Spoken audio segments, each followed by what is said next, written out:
చాలామంది మార్చి 3వ తారీఖున ఏర్పడబోతూ ఉన్నటువంటి చంద్రగ్రహణం మీద అనేక అపోహల్ని సృష్టిస్తున్నారు.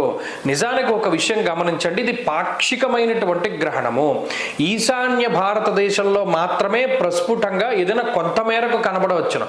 అసలు కనబడడానికే అవకాశం లేదు. ఎందుకు? అది మధ్యాహ్నం పడుతోంది. మధ్యాహ్నం 3 to 6 వరకే గ్రహణం పడుతోంది. ఆ గ్రహణం అయిపోతుంది. దీన్ని పట్టుకుని నానా రకాలుగాను యాగి చేసేసి ప్రజల్ని భయభ్రాంతులకి గురి చేస్తున్నారు.